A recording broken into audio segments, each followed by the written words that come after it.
संतप्त मानस शांत हूँ, जिनके गुणों के गान में बेवर्धमान महान जिन विचरे हमारे ध्यान में।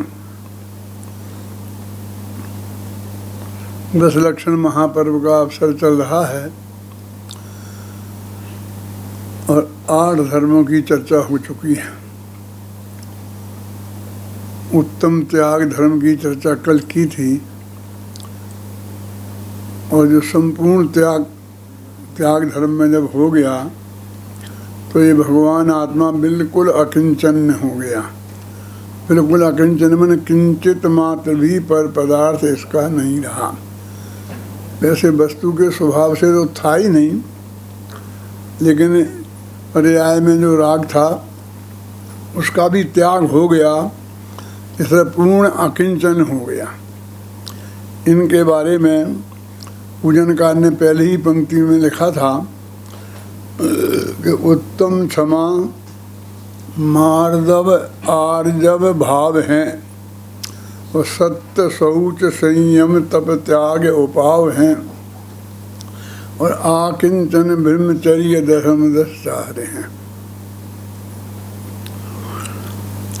ये वैसे ही छंद नहीं तुकबंदी कर दी थी। वो कहते उत्तम क्षमा, उत्तम मार्दव और उत्तम आर्जव, ये तो आत्मा के स्वभाव भाव हैं और पर्याय में इन्हें प्राप्त करने के उपाय क्या हैं? तो सत्य, शौच, संयम, तप और त्याग, ये उपाय हैं। और आकिंचन और ब्रह्मचर्य, फिर सार क्या निकला कि आकिंचन और ब्रह्मचर्य ये 2 धर्म 10 धर्मों के सार हैं। तो ब्रह्मचर्य है अस्थि से और आकिंचन है नास्ति से। स्व की अस्थि, उसका नाम ब्रह्मचर्य, अपने में अपनापन और अपने में लीनता, उसका नाम ब्रह्मचर्य, और पर की नास्ति और पर से बिल्कुल भिन्नता का ज्ञान दर्शन और उनका त्याग, ये सब आकिंचन्य धर्म में आता है। जब इन 10 धर्मों का ये सार है तो अब ब्रह्मचर्य की चर्चा तो कल होगी, आकिंचन्य की चर्चा आज हमें करनी है। देखो, आकिंचन्य सबसे बड़ा धर्म है। यदि ब्रह्मचर्य को 10वां धर्म कह के सबसे बड़ा कहें तो अस्थि से जिसे हम ब्रह्मचर्य कहते हैं उसे नास्ति से आकिंचन्य कहते हैं। इस बात को सिद्ध करने के लिए मेरे पास इतना जबरदस्त प्रमाण है कि जिससे किसी को फिर कोई विकल्प खड़ा होगा ही नहीं। ये तो आप जानते हैं, क्रोध का अभाव क्षमा है, मान का अभाव मार्दव है, मायाचार का अभाव आर्जव है, लोभ का अभाव शौच है। और ये चारों कसायों के अभाव में 4 धर्म गए और 25 कसायों के अभाव का नाम उत्तम आकिंचन्य है। आकिंचन्य धर्म का दूसरा नाम है अपरिग्रह। परिग्रह से हम परिचित हैं ना, हम जानते हैं, तो अपरिग्रह कहने में जल्दी अच्छी तरह से समझ में आता है। आकिंचन्य कहने में ये शब्द ऐसे अपरिचित होने से उसे समझ में नहीं आता है। किंचित मात्र भी परिग्रह मेरा नहीं है, इसका नाम आकिंचन्य। तो अपरिग्रह, परिग्रह वो है ना, परिग्रह का विरोधी है, तो अपरिग्रह है। और परिग्रह कितने होते हैं? तो इसी में लिखा है परिग्रह 24 भेद त्याग करें मुनिराज जी। तो कौन से होते हैं 24 परिग्रह? बहुत लोग नहीं जानते हैं। ये समाज में लाखों जो लोग हैं ना, उनमें 5% लोग जानते होंगे, 95% लोग नहीं जानते हैं। मैंने एक भाई से पूछा कि भाई आप जानते हो 24 परिग्रह कौन कौन होते हैं? कि हाँ जानते हैं साहब। मैंने कहा बताओ, बोले आदिनाथ अजतनाथ समय एक परिग्रह, क्या कह रहा हूँ, तुम क्या कह रहे हो, ये तो 24 तीर्थंकर हैं। तो आपने और क्या पूछा? नहीं, मैंने परिग्रह पूछा और उसने तीर्थंकर समझा। बोलो क्या कि क्या करें, और तीर्थंकरों के नाम गिनाने लग गया। तो ये क्या होता है परिग्रह? वे 24 होते हैं। मैंने कहा, मैंने वो ये लिखी ना दिनेंद्र वंदना, उसमें 24 तीर्थंकर हैं और उसमें 24 ही परिग्रह होते हैं। तो मैंने पहली पंक्ति लिखी, परिग्रह क्या है? 24 परिग्रह रहित 24 भगवान। 24 ही भगवान, 24 ही परिग्रह रहित हैं। अब एक एक भगवान के में 24 परिग्रह रहित बताने में तो बहुत लंबा समय शक्ति लगती थी। तो मैंने एक एक भगवान में एक एक परिग्रह का अभाव घटित किया। ऐसे 24 में ही 24 परिग्रहों से रहित भगवान को बताया। वो 24 परिग्रह से रहित 24 तीर्थंकर की स्तुति है। वो लिखा ना, आदिनाथ अनादि मिथ्या मोह का मर्दन किया। हे आदिनाथ भगवान, आपने अनादिकाल का जो मिथ्यात्व था उसका आपने मर्दन किया। फिर अजित जीता क्रोध रिपु, अजित भगवान आपने क्रोध रूपी रिपु को जीता। और हे संभवनाथ, आपने मान को असंभव कर दिया। संभव कर दिया माने पैदा ही नहीं होने दिया। संभव माने पैदा होना होता है ना, है? असंभव। तो इस तरह से 24 तीर्थंकरों पर घटित करके बताई। मैंने कहा एक दफ़े जी भगवान की स्तुति के नाम पर याद कर लेगा कोई, तो उसे 24 परिग्रह भी साथ में याद हो जाएंगे, हैं? तो जब 24 परिग्रह क्या हैं आप जानते हैं कि 24 परिग्रह से रहे थे। 24 परिग्रह होते हैं 2 प्रकार के। जब परिग्रह के अभाव का नाम अपरिग्रह माने आकिंचन है, तो पहले परिग्रह समझना पड़ेगा हमें। जब हम परिग्रह कोई नहीं समझते होंगे तो आकिंचन हमारी समझ में क्या आएगा, हैं? तो कहते परिग्रह होते हैं 2 प्रकार के, एक अंतरंग और एक बहिरंग। बहिरंग परिग्रह को तो लगभग सब लोग जानते हैं, ये घर मकान रुपया पैसा स्त्री पुत्र आदि, इनको ये बाह्य परिग्रह हैं। लेकिन अंतरंग परिग्रह कौन से हैं तो बहुत कम लोगों को मालूम है। एक है तो ये तो जाने दो कि वो गिना दें अंतरंग परिग्रह, लेकिन मैं बोलूं तो तुम हाँ और ना में तो जवाब दे सकते हो ना। लेकिन समझना, मैं आपको धोखा भी दे सकता हूँ। मैं परिग्रहों के नाम बोलूँगा और पूछूंगा कि ये परिग्रह है कि नहीं है, तो आपको सिर्फ हाँ या ना कहना है ना। बोलो आदिनाथ, नहीं ना, ठीक है ना।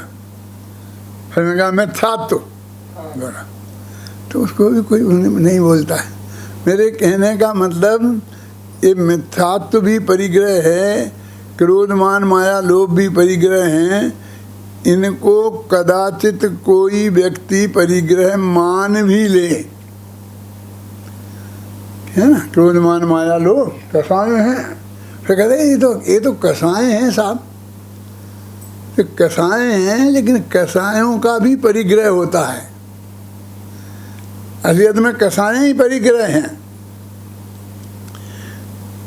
तो क्रोध मान माया लोभ को कदाचित कोई परिग्रह मान भी ले, लेकिन हम हास्य को कहते हैं। हास्य, ये हंसना, तुम जो हंसते हो ये भी परिग्रह है।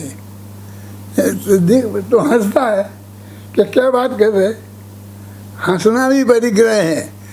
भाई जी इस बात को बड़े बड़े संत नहीं जानते। उन संतों को किसी भी बात पर खिलखिलाते हंसते हुए देखा जा सकता है। खैर वो खिलखिलाना कोई इतनी बड़ी बात नहीं है, लेकिन उस वक्त वे क्या ये अनुभव करते हैं कि हमारे पास कोई परिग्रह है? एक दफ़ा मैं एक संत के पास गया था, तो उन्होंने बोले पंडित साहब इधर आओ इधर आओ। अब मैंने कहा भाई क्या वजह, क्या चक्कर पड़ेगा? फिर मैं डरते डरते पहुंच गया। बोले ये बताओ हम में क्या कमी है? हैं? मैं कहा महाराज मैं क्या जानूँ आप क्या कमी है? आप साधु संतों की बात साधु संत जाने, और आप अपने गुरु महाराज से पूछो ना, कुछ भी पूछना है। नहीं तो तुम बताओ तुम बताओ तुम बताओ।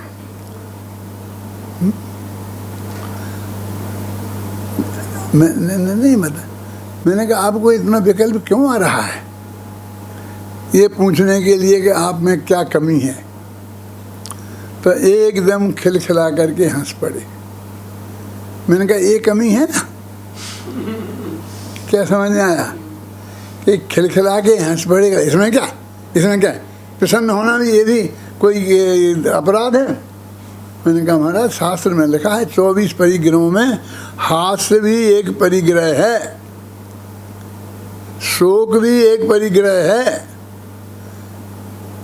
किसी के बारे में शोक होना ये भी परिग्रह है, और हास्य भी परिग्रह है, भय भी एक परिग्रह है। लेकिन ये अभी परिग्रह त्यागियों को ये मालूम भी नहीं है कि ये भी परिग्रह हैं, तो उनके छोड़ने का तो सवाल कहाँ उठता है। ये मेरे पास पूरे हिंदुस्तान से लोग आते हैं, जयपुर में ना, आप जानते हैं जयपुर माने जानते हैं? नहीं आप नहीं जानते होंगे। क्या बात करते हो, जयपुर नहीं जानते हैं?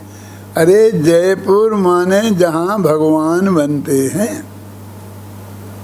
सारे विश्व के मंदिरों में, चाहे जैन मंदिर हो चाहे अजैन मंदिर हो, जो भगवान विराजमान हैं वे सब जयपुर में बने हैं।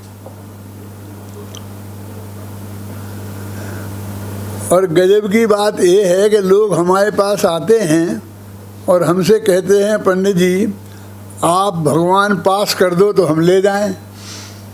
यानी उन भगवानों को पास हमें करना पड़ता है, तब वे जाके पंच कल्याणक में प्रतिष्ठित होके फिर भगवान बनते हैं। ऐसा भगवान बनने का कारखाना जयपुर में है, और अब चेतन भगवान बनाने का कारखाना भी हमने ये खोला है। उन भगवानों को भी हम पास करते हैं और ये चेतन भगवानों को भी हम पास करते हैं।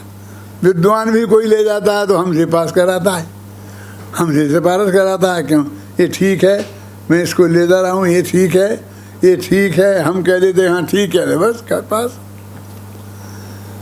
तो ये जो मंदिर मूर्तियाँ लेने आते हैं ना भगवान की सब, तो कहते पंडित जी एक बहुत बढ़िया हंसमुख मूर्ति दिला दो।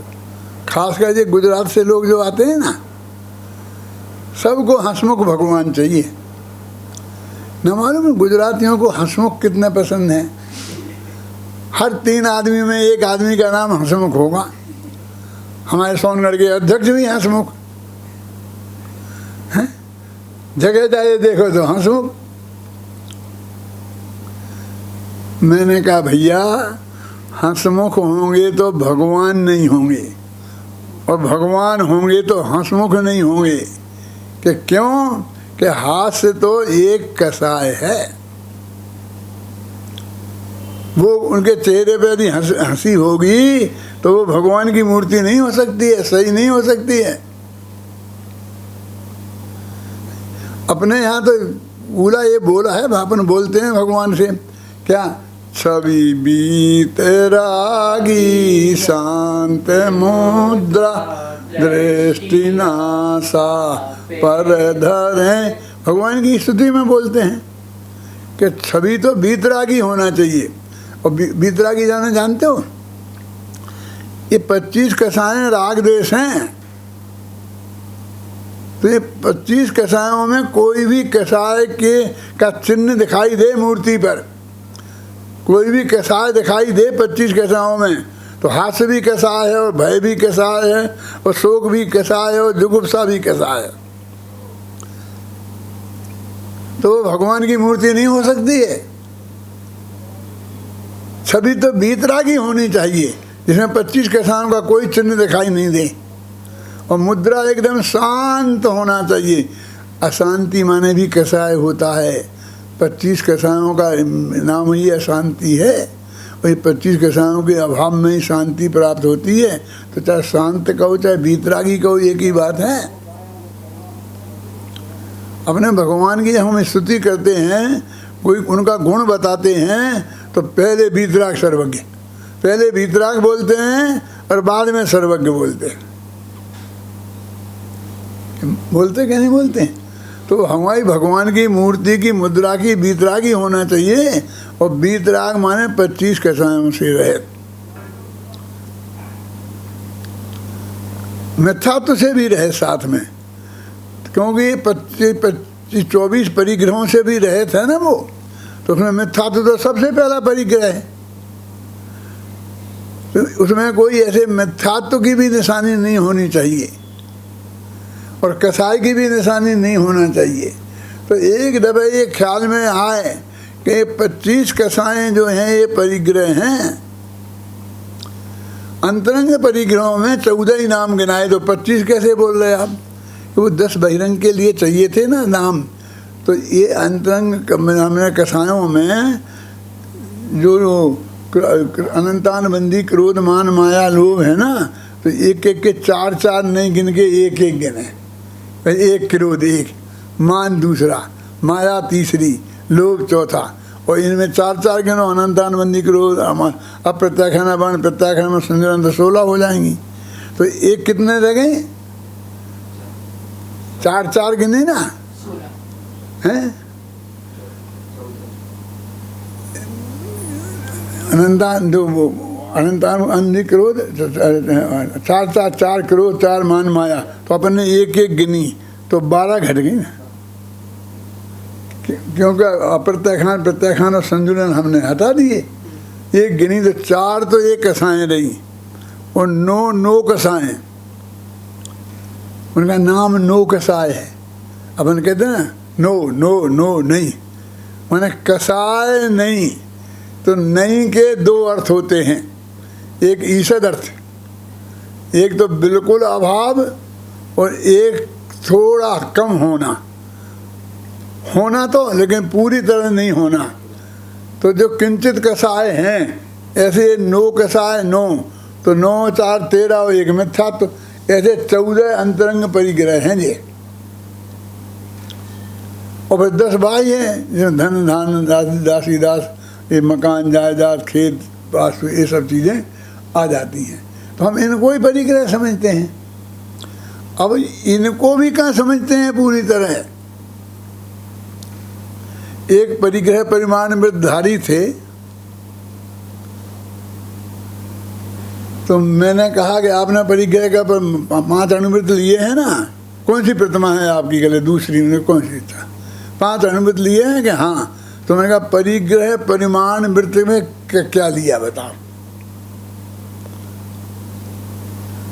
परिग्रह परिमाण वृत्त आपने लिया है ना, अहिंसाणुवृत्त, सत्याणुवृत्त, अचौर्याणुवृत्त और परिग्रह परिमाणानुवृत्त। तो अहिंसाणुवृत्त में तो स्थूल हिंसा का त्याग किया, स्थूल झूठ का त्याग किया। सत्यानुवृत्त में चोरी में स्थूल चोरी का त्याग किया, मैंने सूक्ष्म रखी, सूक्ष्म हिंसा, सूक्ष्म झूठ, सूक्ष्म चोरी। और ब्रह्मचर्य में परस्त्री आदि का त्याग किया। परिग्रह परिमाण वृत्त में क्या लिया? एक ना और समझ लो, वो तो है अहिंसाणुवृत्त। ध्यान से सुनना, अणुवृत्त है तो अहिंसा और अणुवृत्त, और परिग्रह परमाणानुवृत्त नहीं, परिग्रह परिमाण फिर अणुवृत्त लगा कि परिग्रह की सीमा नक्की करो। तुमने लिखी होगी ना परिग्रह की सीमा नक्की? बोले हाँ, महाराज ने दिलाया था। क्या दिया था? क्या लिया तुमने माँ परिग्रह परिमाणानुवृत्त में? बोले 50,000। हैं? मैं क्या लिया? 50,000 गाँव, 50,000 देश, 50,000 घर। क्या 50,000? क्या कि 50,000 रुपया। मैंने कहा रुपया तो परिग्रहों में 24 में उनका नाम ही नहीं है, 24 के नाम तो हमें याद हैं, और उसमें रुपया नाम का कोई परिग्रह नहीं है, क्या ना, अनाज है, ऐसी चीज़ें हैं, धन धान्य हैं, खेत हैं, मकान है, बर्तन हैं, भाड़े हैं, सोना चांदी है, ये सब चीज़ें हैं, लेकिन रुपया नाम का कोई परिग्रह नहीं है। क्यों नहीं है मैं अभी बताऊंगा आपको। तो बोले भाई हमें तो महाराज ने यही कहा था कि कितने का क्लब तो उन्होंने उतना का ले लिया। मैंने परिग्रह 24 हैं तो 24 का परिमाण लेना चाहिए ना। बोले आप कहोगे तो ले लेंगे। मैं क्या हम क्यों कहेंगे, आप सोच के निर्णय करो ना। जब परिग्रह 24 होते हैं तो जो होते हैं उनका परिमाण हमें लेना चाहिए। मैं जिनसे बात हुई थी उनका नाम भी बता सकता हूँ, लेकिन क्या फ़ायदा नाम बताने से।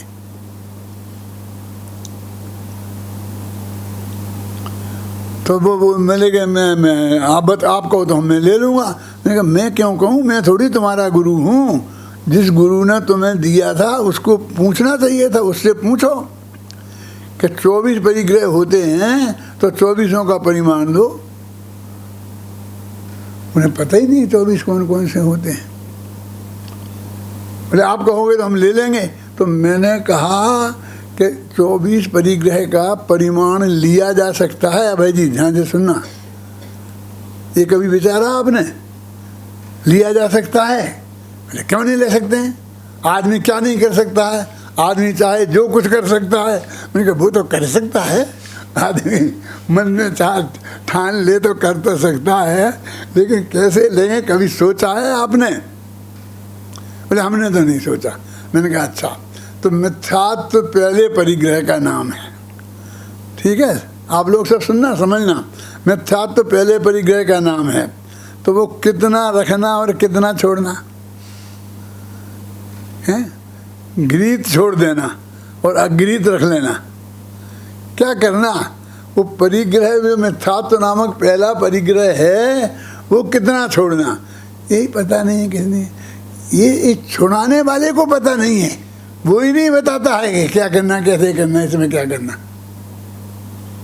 है। एक श्वेतांबर साधु थे, वो विदेश में मुझे मिले लंदन में। तो बोले पंडित जी क्या सम्मा दर्शन मेरे से लेना, सम्मा दर्शन मेरे से लेना। तो मैं कि क्या कह रहे महाराज, नहीं अब तुम गृहस्थ हो ना पंडित, तो तुम सम्मा दर्शन तो लोगे ना, तो मेरे से लेना, मैं दूंगा, कहीं दूसरी जगह से मत ले लेना। मैंने कहा कैसे दिया जाता है सम्यक दर्शन, कैसे लिया जाता है? मैंने कहा महाराज मैं तो सम्यक दर्शन सारी दुनिया को देता फिरता हूँ, और तुम मुझसे कहते हो कि मैं तुमसे लूँगा। सम्यक दर्शन किसे कहते हैं पहले मुझे ये तो बताओ। तो उन्हें वो भी पता नहीं था, क्या करूँ मैं।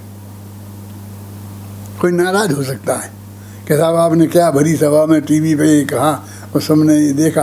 तो आप तलाश लेना, अपने आप पूछ लेना किन किन को कितना मालूम है कि ये परिग्रह है, परिग्रह मिथ्यात्व कितना छोड़ना और कितना रखना।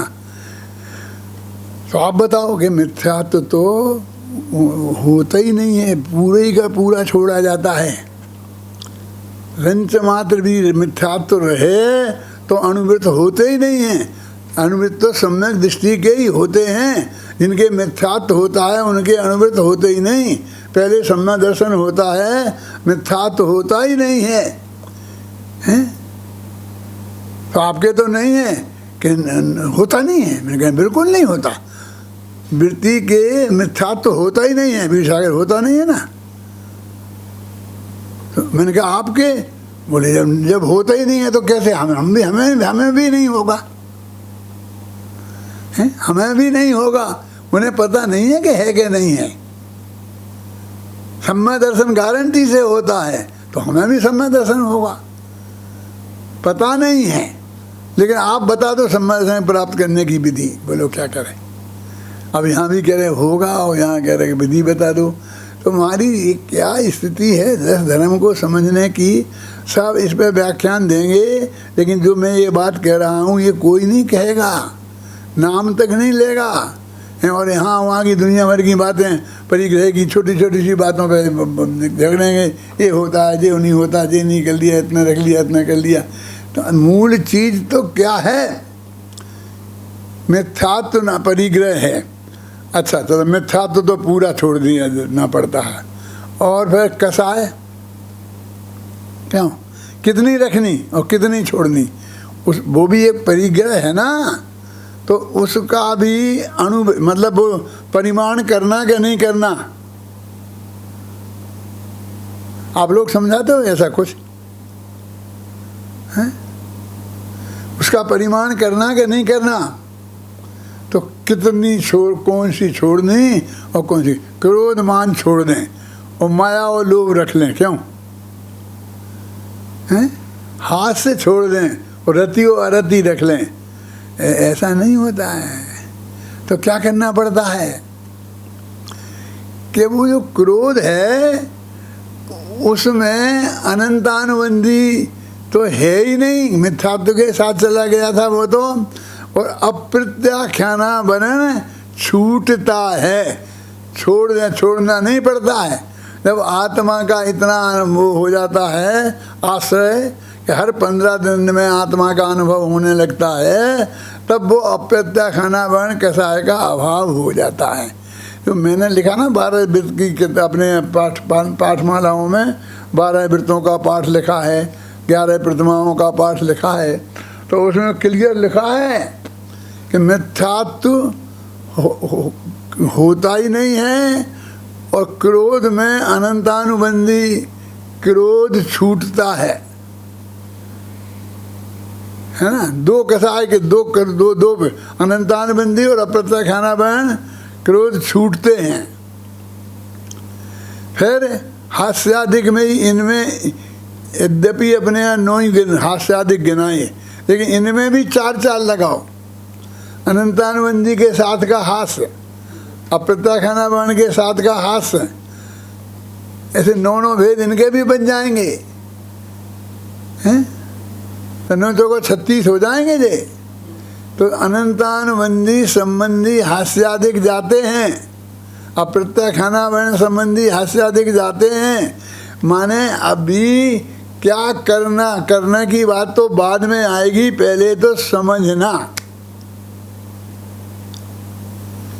कि 25-24 परिग्रह क्या हैं और फिर उनका परिमाण कैसे होता है। क्या होता है, किया नहीं जाता, वो होता है। उसी को गुरु इस भाषा में कि हमने तुम्हें दिए, क्या क्या देते हुए वो क्या लेते हैं, ये शब्दों ही का तो आदान प्रदान होता है ना। यानी वो समझा देते हैं कि ये है और इसको इस तरह से अभाव होता है। और वास्तव में तो गुरु की ये ड्यूटी है कि वो देख ले कि उसके भी नहीं रहे हों, यही पोजीशन हो गई होए तो ही वो व्रत देवें हैं। ये परिग्रह परिमाण व्रत के मामले में एक सच्ची घटना है। एक ब्रह्मचारी जी थे, मैंने अपनी किताब में भी लिखी, किसी की आलोचना नहीं है और मुझे नाम भी मालूम है, मैं नाम भी बता सकता हूँ। अब तो बेचारों का स्वर्गवास हो गया, इसलिए नाम बताने से कोई ज़्यादा फायदा नहीं है।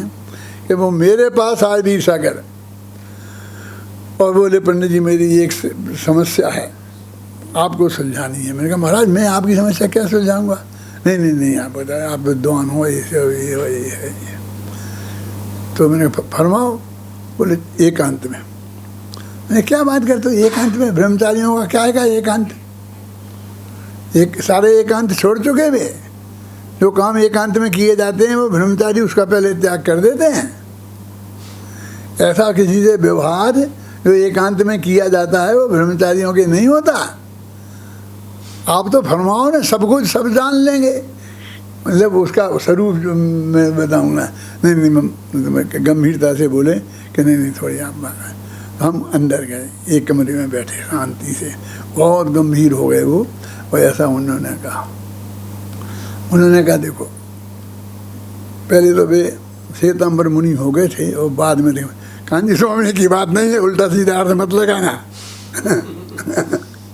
ख्याल में आया ना, दूसरे की बात है? तो फिर वो दिगंबर बन गए, सो उन्होंने ये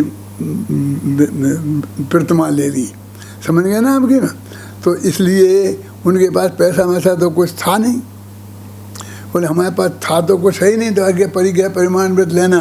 यदि हमारे पास 10-5 लाख रुपया हो तो मैं कहूँगा मैं 5 लाख रखूँगा, बाकी छोड़े। ख्याल में आया ना, उनके पास तो कुछ नहीं था, जीरो था बबलू। तो बोले मैंने 10,000 रख लिए, 10,000 परिग्रह परिमाण व्रत रख लिए, क्योंकि मेरे पास एक पैसा ही नहीं है। तो मेरे और कमाना है नहीं, दुकान खोलना नहीं है, नौकरी करना नहीं है, तो कहाँ से इकट्ठे होंगे। 10,000 रख लिए थे, तो 10,000 हो गए, धीरे धीरे 10,000 हो गए, अब 11 हो गए, 12 हो गए। क्यों? ऐसा लोग दे देते मेरे को, किराए के नाम पर दे देते, यहाँ से वहाँ वहाँ, वो जुड़ते जुड़ते 10 हो गए। और फिर वो सेठ जी के से ब्याज बढ़ता गया, तो ब्याज जमा करते करते अब 11-12 हो गए। तो मेरी को बहुत चिंता हुई, है ना, कि क्या करूँ, ये मर्यादा का उल्लंघन हो रही। मुझे तो 10,000 से ज़्यादा नहीं रखने की मेरी प्रतिज्ञा है। तो एक मैंने अपने साथी ब्रह्मचारी से पूछा कि भैया ऐसी प्रॉब्लम आती है तो तुम क्या करते हो? बोले तुम मूर्ख है, समझता तो है नहीं, तुम समझा देगा। बोले जब तूने 10,000 लिए थे तब रुपये की कीमत क्या थी? 8 आना नहीं रही। अब जो 10,000 में आता था अब वो 20,000 में आता है, इसलिए तुम 20,000 तक तो रख सकता है।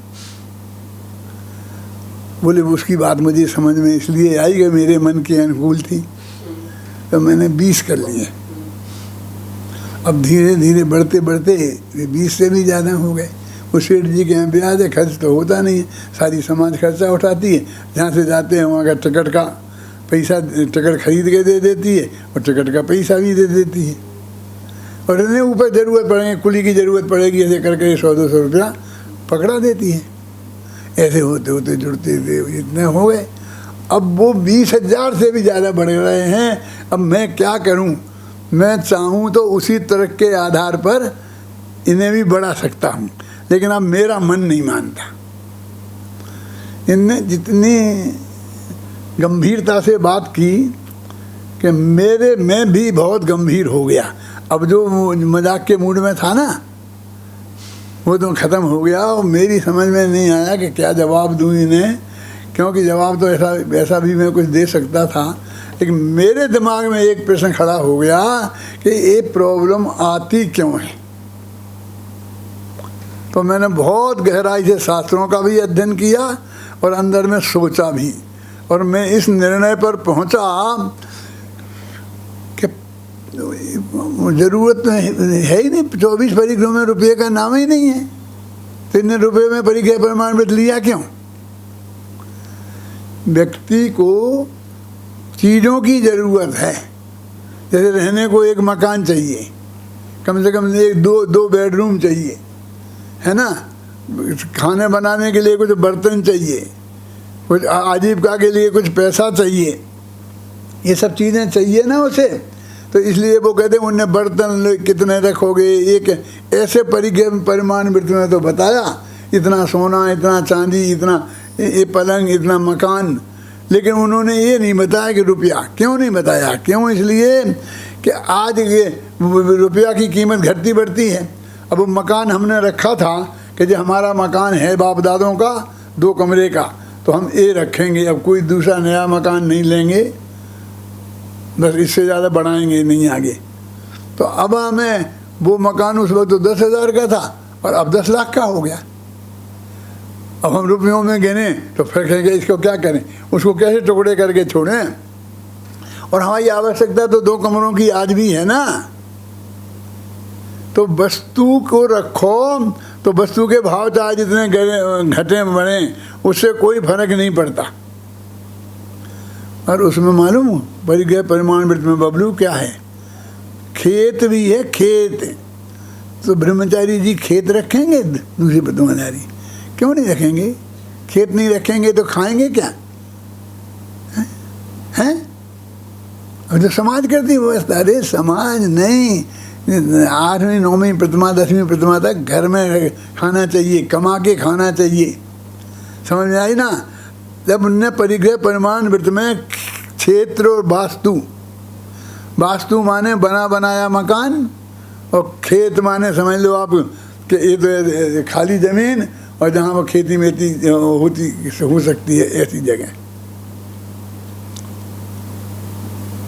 ये उनने ये चीज़ें रखी। यदि यही चीज़ें हमने रखी होती उस दिन, तो आज हमारे सामने ये समस्या खड़ी नहीं होती। लेकिन हमें किसी ने ध्यान ही नहीं दिया, कि सोचा ही नहीं कि ये क्यों ऐसी सब चीज़ें, क्या होता है, कैसे लेना पड़ता है। तो जब तक उनका वास्तविक स्वरूप नहीं समझेंगे, तब तक कैसे त्यागेंगे, कैसे त्याग होगा उसका, हैं? अभी आज तो हम ऐसा होता है कि बस जो यदि हमको लेना है ना, व्रत लेना है कुछ, व्रत तो क्या, घर में जब ऐसा वातावरण हो जाता है कि अब घर में रहना संभव नहीं है, मैंने वैराग्य समझ लो, ऐसा हो जाता है, तो वो सब घर छोड़ना तब देने की बात है। जबकि शास्त्र में तो ये लिखा है कि पहली दूसरी प्रतिमा में तो घर छोड़ने का काम ही नहीं है, हैं? दुकान छोड़ने का काम नहीं है, धंधा पानी करने का छोड़ने का काम नहीं है। न्यायपूर्वक धन कमाओ और न्यायपूर्वक मर्यादा से रहो, शुद्ध सात्विक खुद बना के खाना खाओ, बना के खुद बना के माने अपनी पत्नी बनाए, बच्चे बनाए, मतलब घर में, तो वो तो रही नहीं है। अब सब चीज़ कुछ नहीं, सब छोड़ा, बस घर छोड़ के चल दिए और हमने सब त्याग दिया। और 50,000 का मर्यादा रख ली, 50,000 रुपया बैंक में जमा करा दिए, और बस अब समाज में के भरोसे घूम रहे हैं, बस ख़त्म। समाज की जिम्मेदारी है, हमारी सब व्रत हैं। अब अभी व्रत का स्वरूप ही हमारे ख्याल में ही नहीं आया कि कैसे करना, क्या कैसे निभाया जाता है, तो कैसे समझेंगे। तो परिग्रह के जो 24 भेद हैं, और वो कैसे कैसे अणुव्रत में कैसे त्यागे जाते हैं, फिर कौन सी प्रतिमा में कैसे त्यागे जाते हैं, सब शास्त्रों में बहुत विस्तार से वर्णन है। और हमारे जो संत गण हैं और हमारे जो ब्रह्मचारी गण हैं और विद्वान गण हैं, सब जानते हैं। वो इक्के दुक्के जिनकी बात मैं कह रहा हूँ वे नहीं जानते होंगे, और उनको वे दे देते होंगे और वे ले लेते होंगे। लेकिन वास्तव में ऐसा थोड़ी है कि शास्त्र में नहीं है, शास्त्र में तो सब है। हमने तो 10 वर्ष की उम्र में सब पढ़ लिया था। हम 10 वर्ष की उम्र में आपको बता सकते थे कि दूसरी प्रतिमा में क्या क्या होता, और तीसरी में क्या होता, और चौथी में क्या होता है। जानना चाहिए। आप लोग नहीं जानते हो तो आप लोगों को जानना चाहिए। और हम विद्यालय में पढ़ाते हैं, हमारे कोर्स में है, हमारी पाठमालाओं में है। 12 वृत्तों का पाठ है, 8 मूल गुणों का पाठ है, ये सब पढ़ाते हैं। 11 प्रतिमाओं का पाठ है, सब बताते हैं। गृहस्थ के जीवन में कैसे क्या चीज़ें होती हैं, इसके लिए ही थोड़ी होता है कि हमको होना है तो ही करें। नहीं होना हो तो भी इन बातों का सच्चा ज्ञान हम सब लोगों को होना चाहिए। इस श्रावकाचारों में और क्या है? रतनगण श्रावकाचार है, पुरुषासिद्धि उपाय, धागा धर्मामृत, और बहुत श्रावकाचार हैं। वो हमारे पाठ्यक्रम में है। कौन शास्त्री फर्स्ट ईयर में है, क्या में, उपाध्याय में है, क्या में है? उपाध्याय वरिष्ठ माने दूसरी साल में ये श्रावकों के सारे व्रत हम पढ़ा देते हैं, समझा देते हैं एक बच्चे को। और ये समझना चाहिए, इसके बिना आकिंचन धर्म समझ में कैसे आएगा। परिग्रह 24 भेद त्याग करें मुनिराज जी। अपनी पूजा के बारे में ही तुम विचार कर लेते कि इसमें ये परिग्रह के 24 भेद लिखे, तो हमें 24 भेद समझना तो चाहिए कौन से होते हैं। वो त्याग करें मुनिराज की, इनका पूरा त्याग मुनिराज करते हैं। आप पूजन में पढ़ते हो ना, क्या है? धनी न गन पर तन न गन ठाड़े, सुर असुर पायन पर, क्या है इसका अर्थ? घर माही तृष्णा जो घटावे, रुचि नहीं संसार सो। क्या अर्थ है इसका? यदि आप 50 वर्ष के हो गए तो कम से कम 30 वर्ष तो ये पूजन करते हुए हो गए ना। और हर साल करते हैं कि नहीं करते हैं?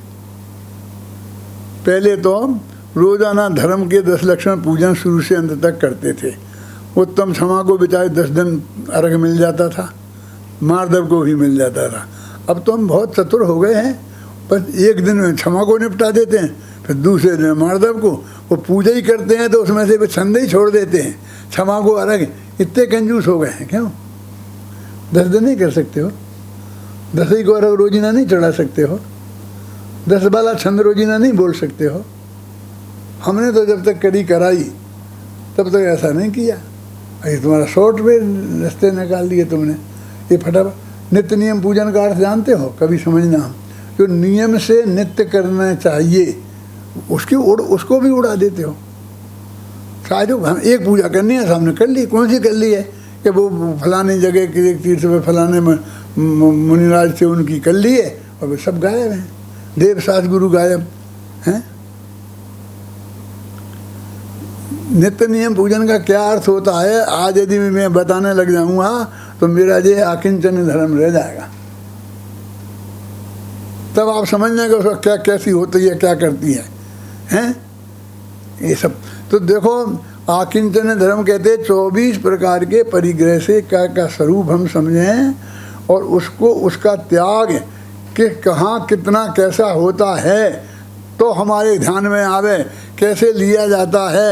हम तो त्याग का उसे स्वरूप ही नहीं समझते, माने उसका ही स्वरूप समझाना जरूरी नहीं समझते हैं। वो व्रत दे रहे हैं और उस व्रत का स्वरूप समझाना हम जरूरी नहीं समझते हैं, पढ़ाना जरूरी नहीं समझते हैं, बताना ज़रूरी नहीं समझते हैं। फिर उससे 50 तरह की तकलीफ़ें खड़ी होती हैं। फिर तकलीफ़ें खड़ी होती हैं तो समाज के झंझट खड़े होते हैं, फिर व्यर्थ में उलझना में पड़ता है, उलझते हैं तो संकट में खड़े होते हैं। वस्तु का स्वरूप हम समझें सच्ची तरह से कि परिग्रह के जो 24 भेद हैं उनका त्याग कैसे होता है, कि कहाँ करना चाहिए, कैसे करना चाहिए, वो सब बात अच्छी तरह से जब तक हम नहीं समझाएंगे, नहीं समझेंगे। जैसे देखिए और ये परिग्रह के हैं ना 24, तो 24 में क्या कसाएँ हुए ना, क्रोध मान माया अनंतान मंदी अप्रत्याख्यान, ये सब कसाएँ हैं। तो ये कसायों का स्वरूप समझना चाहिए। अनंतान मंदी का क्या काम है, अप्रत्याख्याना वर्ण का क्या काम है, प्रत्याख्याना वर्ण का क्या काम है, संजुलन का क्या काम है। अभी ये समझ एक सामान्य ग्रस्त है, मिथ्या दृष्टि है, हैं तो हमारे मान लो 25 ही कसाएँ हैं, तो इनने क्या काम किया? जब हमें तो अनंतान बंदी सबसे बड़ी मौजूद है तो सारा काम वही निपटा देगी। फिर प्रत्याख्यान का क्या काम है? अब भाई जी, अरे हाँ, आपके जो मुनि व्रत नहीं है ना, पंच महाव्रत, वो प्रत्याख्यानावरण कर्म के उदय से नहीं है, समझिए ना। आपके अनुव्रत नहीं है ना, उन अनुव्रतों को अप्रत्याख्यानावरण कर्म ने रोका है। आपके सम्यक्त को मिथ्यात्व और अनंतानबंदी ने रोका है। आपके महाव्रतों को प्रत्याख्यानावरण और आपके सर्वज्ञता को, वीतरागता को पूर्ण संजुलन कसाय ने रोका है। हर कसाय का काम निरंतर चल रहा है, समझे ना। हर कसाय का काम निरंतर चल रहा है, चाहे जिसका चाहे जो कर देगी ऐसा नहीं है। तो हमको उस गंभीरता से उन सब बातों का स्वरूप समझना चाहिए। तब आकिंचन माने किंचित मात्र भी पर पदार्थ मेरा नहीं, सबसे पहले मिथ्यात्व नामक परिग्रह छोड़ता है।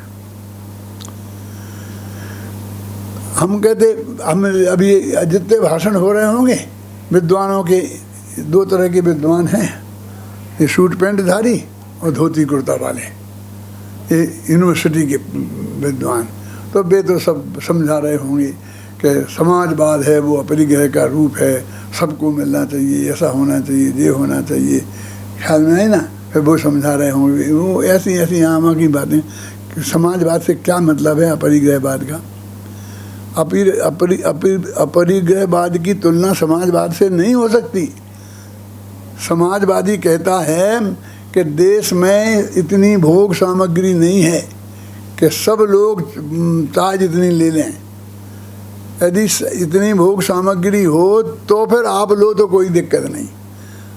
वो क्या, लेकिन उनकी क्या व्याख्या है, मैं कोई समाजवाद का पंडित नहीं हूँ, ना किसी को समाजवादी बनाने की बात कर रहा हूँ।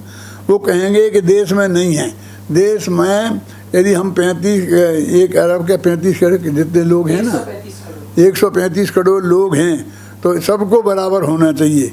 तो जब 135 करोड़ कारें बन जाएंगी तब हमें कार रखने का अधिकार है। बन जाएंगी एक साथ, कितने कारखाने लगाएंगे तो बनेंगी।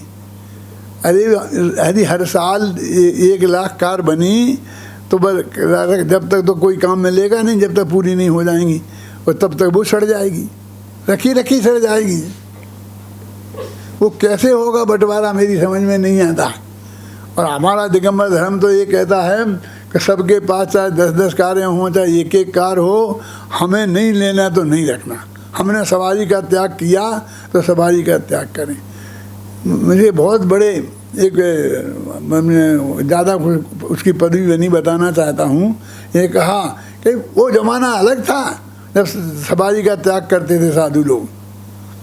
क्यों? जब पशुओं पर बैठते थे, बैलगाड़ियों पर बैठते थे, इन पर बैठते थे, घोड़ों पर बैठते थे, उन पशुओं को तकलीफ होती थी इसलिए। अब आजकल तो कार में बैठते हैं, स्कूटर पर बैठते हैं, अब तो प्लेन में जाते हैं, अब कोई तकलीफ का काम ही नहीं है। मैंने समझाया भाई जी कि क्या बात कर रहे हो, ये वो इसलिए घोड़े पे नहीं बैठते थे कि घोड़े को तकलीफ होगी, क्योंकि घोड़ा ईरिया समिति पूर्वक नहीं चलेगा, और उसके पैर के नीचे आके कितने जीव मरेंगे, और तुम उसको जाओगे। क्या समझे? तुम खुद चलोगे तो ईरिया समिति पूर्वक चलोगे, हैं? अब वो प्लेन जाएगा तो उससे बिल्कुल हिंसा नहीं होगी। कितनी तेज रफ्तार से जाता है, कितने वायुकायक के जीव और कितने पशु पक्षी जो आकाश में रहते हैं वो कितने मरते हैं, उनकी हिंसा का कोई पार है, ठिकाना है। अब ये कहने लगे हैं कि नहीं था इसलिए हमने सवारी।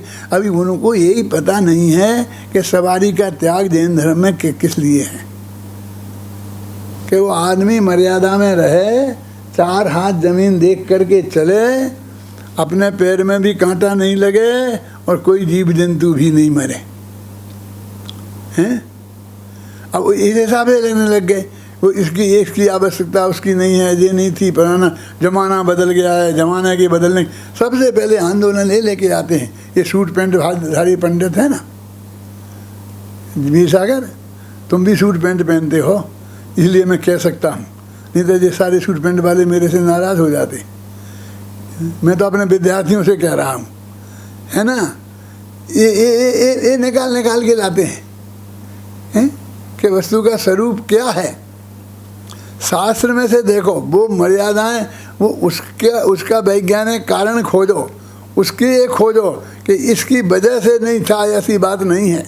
हमारे अंदर से राग घट गया है, हमको इतना अहिंसक वृत्ति चाहिए, हमको ज़्यादा नहीं चाहिए, शुद्ध सात्विक खान पान एक टाइम खा लिया तो हमारा जीवन बहुत शांति से चल सकता है। देखिए हमारे मुनिराज हैं नग्न दिगंबर, दिन में 1 बार शुद्ध सात्विक आहार लेते हैं, और किसी दिन अंतराय हो जाए तो वो भी नहीं मिले, और उपवास आदि करें वो अलग, और 80-100 वर्ष तक आराम से जीते हैं, तंदुरुस्त एकदम, रोज़ाना 10-20 किलोमीटर चलते हैं, चल जाते हैं, कोई दिक्कत नहीं है। तो अब दिन में 4 दफ़े खाने की ज़रूरत कहाँ रह गई? तुम्हारा शरीर भी तो वही है जैसा उनका है। जब वे इतना स्वस्थ एक टाइम खाकर रह सकते हैं तो हम क्यों नहीं रह सकते? ये बहाना बनाने से नहीं है। ये दुनिया आज ज़्यादा खा के मर रही है। डॉक्टर इनको कम खाने के लिए कहते हैं, डॉक्टर भी रात्रि भोजन नहीं करो ये कहते हैं। डॉक्टर इसलिए नहीं कि भाई मैं तुम्हारी ये बात है बाहर की, सवाल ये है कि शरीर को आवश्यकता ही नहीं है, इसलिए हमारे महाराज ने हमारा जो व्रत लिया है। अब वो कहने लगे वो ज़माने ऐसा था, अब ये भी कहने लगे रात्रि भोजन कहते हैं पहले उजेला की व्यवस्था नहीं थी, लाइट नहीं थी, ऐसा नहीं था, इसलिए रात्रि भोजन का त्याग था। अब तो दिन से बढ़िया लाइट है और दिन में भी कमरा बिल्कुल बंद रहता है और 24 घंटा लाइट ही जलती है। और हम तो दिन में भोजन भी रात्रि भोजन जैसा ही करते हैं, लाइट में ही खाना खाते हैं। क्यों?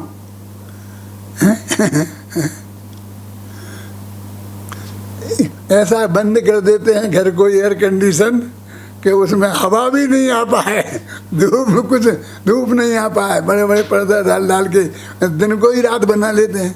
हमें तो दिन को ही रात में खाना है। शुद्ध सात्विक खुला घर हो, हवा पास हो, बढ़िया, ऐसा कहाँ रखते हैं?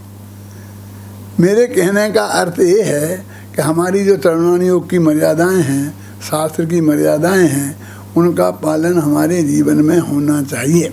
परिग्रह का, ये तो समाजवाद मौवाद से परिग्रह का कोई लेना देना नहीं है। क्या सब के पास कार हो जाएगी तो महाराज कार में चलने लगेंगे? हैं? नहीं चलने लगेंगे ना। उनने उसका त्याग अपनी अंदर की तृष्णा कम होने से, और जिसमें कम से कम तरीके से हमारा काम चल सकता है, उसके हिसाब से उनने त्याग किया है। अपरिग्रहवाद का संबंध न समाजवाद से है, न इस बात से है, न उस बात से है। ये वो हो गई लोक की व्यवस्था, उसमें अलग अलग हम माने, लेकिन इससे इसका हमारा संबंध नहीं है। वास्तविक में आकिंचन परिग्रह का त्याग कैसे होता है, तरुणानी योग के हिसाब से उसे गहराई से समझकर देखिए। अपने यहाँ दो बातें हैं कि अब शास्त्रों में जो वर्णन आता है तो चक्रवर्ती ने दीक्षा ली तो सीधा मुनि हो जाता। 1 मिनट पहले 96,000 का, 6 खंड का मालिक, इतनी विभूति, इतने कितने हाथी, कितने घोड़े, घोड़े 18 घोड़े और 84 लाख हाथी। काय को गिनाए? अरे कहाँ गिनाए, घबराना नहीं। तो हमने जो पढ़े हैं ना, वो जब उनने छोड़े थे तब गिनाए, जब ग्रहण किए तब कहाँ गिनाए? उसमें ये पढ़ा था ना हमने, घोड़े 18 घोड़े छोड़े 84 लाख हाथी इत्यादि की संपत्ति बहु तेरी जीर्ण तृण सम त्यागी। त्यागी तब हमने बात करी। मैं तो ये भी कहता हूँ कि भरत क्षेत्र में 12 चक्रवर्ती हो गए, इसमें 3 तो तीर्थंकर थे, शांतिनाथ, कुंथनाथ और अरयनाथ। लेकिन यहाँ के एक कवि ने वैराग्य भावना लिखी तो विदेह क्षेत्र, धातृ खंड द्वीप के विदेह क्षेत्र के कहाँ कोने में कहाँ गया, वहाँ एक चक्रवर्ती हुआ था वज्रदंत, उसकी लिखी, बैठो वज्रदंत राय आपनी सभा लगाए। क्यों हैं? और ये कोड़ी 18 घोड़े छोड़े उनके हैं, ये भरत चक्रवर्ती के नहीं गिनाए, उनने छोड़े। तुमने पढ़ा कभी, सुना? पर ये पढ़ा तो होगा क्यों राजेंद्र, लेकिन उसके हैं ये पता नहीं। मैंने कहा महाराज वो कभी मिल गया मुझे, समझ लो कि तुम गुजराती हो ना, कम से कम गुजरातियों में इतना तो है कि गुजराती का ध्यान रखता है। तुमने तो भरत क्षेत्र वाले का ध्यान नहीं रखा, वो विदेह क्षेत्र जम्बू द्वीप का ही ध्यान नहीं रखा, वो वहाँ के इसका चक्रवर्ती का वर्णन किया। यहाँ तो 12 थे, वो तीर्थंकर भी थे, उनका क्यों नहीं किया? उन्होंने कहा हमको क्या, एक बनाइए दूसरी बना देंगे, तुम लाओ वैसा चक्रवर्ती जैसा वो विदेह क्षेत्र में था, जिसका हमने लिखा है कि कैसा कि वो दीक्षा लेने लगा तो बड़े बेटे को बुलाया कि बेटा राज तिलक करते हैं। कि क्यों पापा क्या बात है? कि हमने देख लिया इसमें कोई सार नहीं है, रंच मात्र सुख नहीं है, आपत्ति का घर है, परिग्रह है, पाप का घर है, नरक की निशानी है, इसलिए हम इसको छोड़ते हैं और तुम्हें राज तिलक करते हैं, तुम संभालो और हम दीक्षा लेंगे। तो उनने कहा पापा हमने ऐसा तो सुना था कि बाप अपने बेटे को अच्छी चीज़ देता है, लेकिन ये आज देख रहे हैं हम इतनी बुरी चीज़ है, और जिसने तुमने अनुभव करके देख ली तुमने अच्छी तरीके से, और फिर निर्णय पे पहुँचे हो गए ये बिल्कुल नरक का घर है, ऐसा है, और उसमें हमें फंसा रहे। हमें नहीं लेंगे। तुम्हारी समझ सोई समझ हमारी, हमें नृप पद क्यों दिया। सुना, हमें नहीं चाहिए। सब दूसरे बेटे को, तीसरे को, हजारों थे, सब ने मना कर दिया, हमें नहीं चाहिए, हमें नहीं चाहिए, हम तो दीक्षा लेंगे। अब क्या करें। पोतों को उनने भी मना कर दिया। एक बहू के 6 महीना का गर्भ था तो उसके पेट पर राज तिलक करके सब दीक्षा लेके चले गए। उनकी हमने लिखी है, हम उनके चौकीदार हैं। बोलो लाओ ऐसा कोई चक्रवर्ती तो हम तुम्हें यहाँ भी लिख देंगे, हमें क्या है, हमारा तो यही धंधा है, हैं? और मालूम है कौन थे कि उस जो बच्चे को हुआ तो वो राज कौन संभाले, कोई संभालने वाला नहीं था। तो उसकी माँ ने अपने भांजे को बुलाया उसको कि तुम बेटा जब तक संभालो, जब तक ये बच्चा बड़ा नहीं हो जाता है। क्या उन्हें बुलवाया, वो बज्रजंग को बुलवाया। बज्रजंग चक्रवर्ती के जमाई थे। बजरंग और श्रीमती जो भगवान आदिनाथ के पूर्व जन्म के थे, 2-4 वर्ष पहले हैं। मेरे कहने का मतलब त्यागी कैसे होते हैं उनका वर्णन है, शास्त्र में लिखा है। सब बातें हमें देखें तो पढ़ी, हमने पढ़ी तो बहुत हैं, सब पढ़ी हैं, पर उतनी पंक्ति तक पढ़ ली। और यदि वो चक्रवर्ती ने नहीं लिखा होता करोड़ घोड़े 84 लाख हाथी, तो हमको पता ही नहीं होता कि 18 करोड़ घोड़े होते थे और 84 लाख हाथी होते थे, हैं? तुम्हें पता है। और गुरुदेव हमें सुनाया करते थे वो खीर, चक्रवर्ती की खीर, तो हमें पता है चक्रवर्ती की खीर कैसे बनती थी। नहीं तो गुरुदेव नहीं सुनाते तो हम तो चक्रवर्ती की खीर भी नहीं समझ में आई आती कैसी बनती थी। ये सब चीज़ें हम छोड़ने का हमारा जो क्या स्वरूप है जैन धर्म का, उसे हम गहराई से विचार करें। ख्याल में आई ना।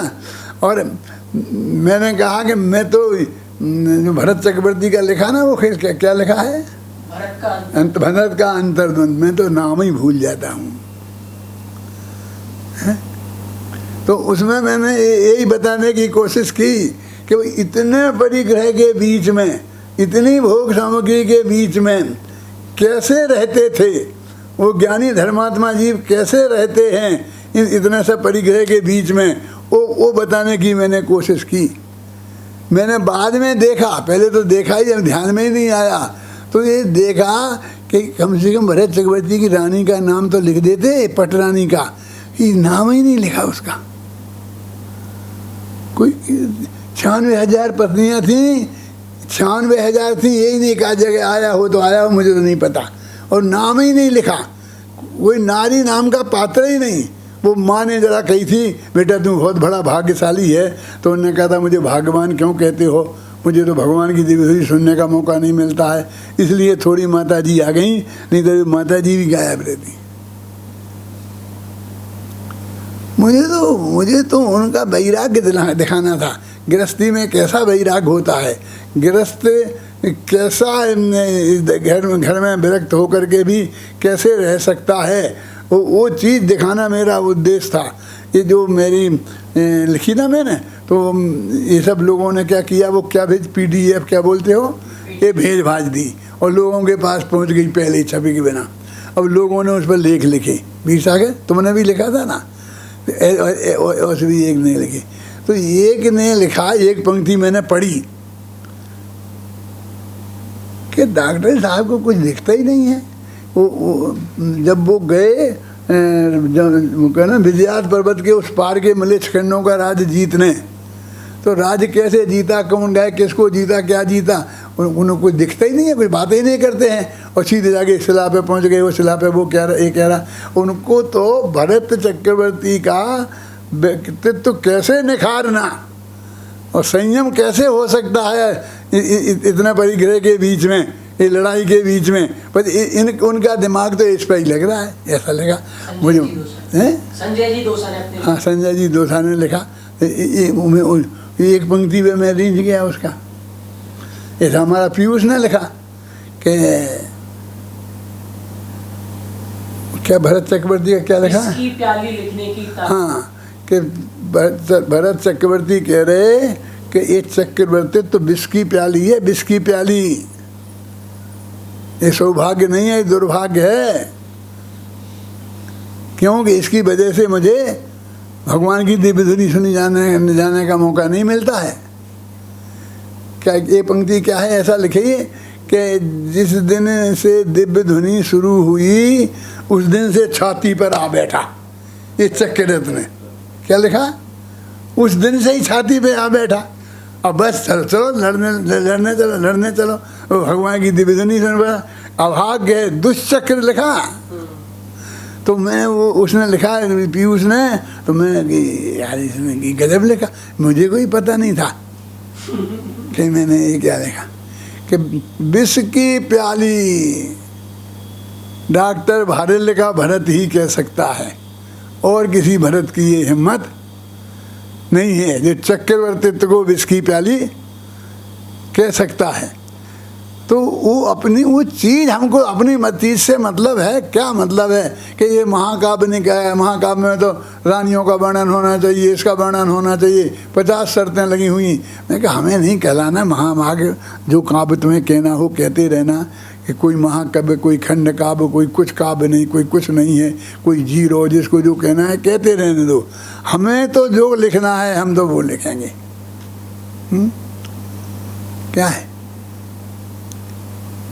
मैंने खुद क्या लिखा कि एक प्रेम कथा है, ये प्रेम कथा है, इसमें तो रंज माधुरी श्रृंगार रस नहीं है, किस नहीं है, प्रेम कथा कैसे है।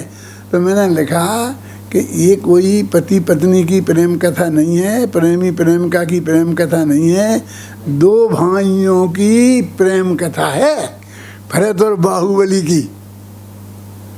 जिस भरत और बाहुबली को सारी दुनिया ने लड़ाकू भाई, सबसे ज़्यादा लड़ने झगड़ने वाले भाई, और पैसे के पीछे और राज्य के लिए जिस रूप में प्रस्तुत किया, और मुझे वे दोनों भाई कितने प्रेम में पगे हुए हैं, और वैसे ही दिख रहे, वो दिखते ही नहीं, नहीं झगड़ते। वो कहते तू संभाल, वो कहते तू संभाल, कि तू अच्छी तरह संभाल सकता है, कि नहीं साहब आप ही, भाई साहब आप ही संभाल सकते हो। ये लड़े तो थे, ऐसे लड़े थे वो,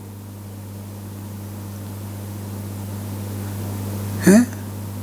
अब मेरे ऐसे कहते कौन से शास्त्र में लिखा, मैंने देखो बिना शास्त्र पढ़े नहीं लिखा है, सब शास्त्र मैंने पढ़े हैं। अब कौन से शास्त्र में लिखा है कि वो भरत का अंतर्द्वंद नामक शास्त्र में लिखा है, पढ़ लेना, कहाँ लिखा है समझ में आया ना, भरत के अंतर। अरे सबने अपनी अपनी दृष्टि से लिखा ना, वो रत्नाकर ने भी भरतेश वैभव लिखा, तो क्या वो उनकी नकल मार दी जिन सेनाचारी ने, सबका पढ़ा, सबका देखा हैं, और अंदर से देखा, अंदर से देखा आपने, मैंने भरत को अंदर से बाहुबली को देखा। तुम में नहीं थी वो ताकत देखने की, इसलिए नहीं देख सकी, और अब देख सको तो देखो।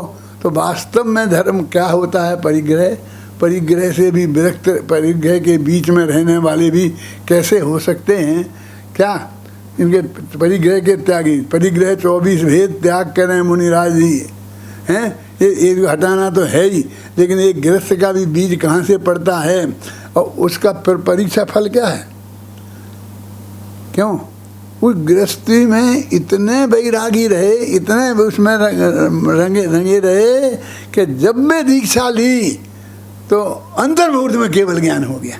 वो प्रैक्टिस इतने दिन की अंदर से तैयारी पड़ी थी, सारे कर्म खलास हो गए थे, उदय में आकर के खिर की वो तुम्हारे क्या क्या होता है, वो संक्रमण हो के क्या होता है, वो तुम्हारे किन कर्माणी योग वालों से पूछ लेना, उत्कर्ष आपके बहुत होता है, मैं समझ में आई ना, वो कोई गलत है ऐसा मैं नहीं कहता हूँ, वो सब होता ही है, लेकिन वो हम अपरिग्रह का स्वरूप समझें गहराई से, इसके लिए जो आकिंचन धर्म है, और जो आकिंचन धर्म इसके बाद में मालूम क्या है, ब्रह्मचर्य। आकिंचन ब्रह्मचर्य धर्म 10 सार है, और वो नहीं मैं वो बताना चाहता हूँ, पेड़ महल में पग धरा, हाँ निक महल में भग जानत धर्म 10 पेड़ चढ़ के शिव महल में पग धरा। सीढ़ियाँ चढ़ रहे हैं, उत्तम क्षमा मारदा बहादुर सत्य स्वरूप संयम आकिंचन, 10वीं 9वीं सीढ़ी पे आ गए। अब एक सीढ़ी पे पैर रखेंगे, काहे में? ब्रह्मचरी में। और फिर सिर्फ अगला पैर मुक्ति रूपी महल में ही पड़ने वाला है। ध्यानत धर्म दस पेड़ चढ़ के शिव महल में पग धरा। तो वहाँ आ गए हैं अपन, ये समझ कर हमें गंभीरता से ये धर्म को समझ कर धारण करने की चेष्टा करना चाहिए। धारण तो होता है, अपने आप होगा। एक दफ़े गहराई से हम उसे समझें तो, अभी समझेंगे ही नहीं तो कैसे होगा। सब लोग समझें। अब मुझे घड़ी दिख रही है और शायद कोई 2-4 मिनट ज़्यादा हो गए हैं, इसलिए बाकी की बात कर करूँगा।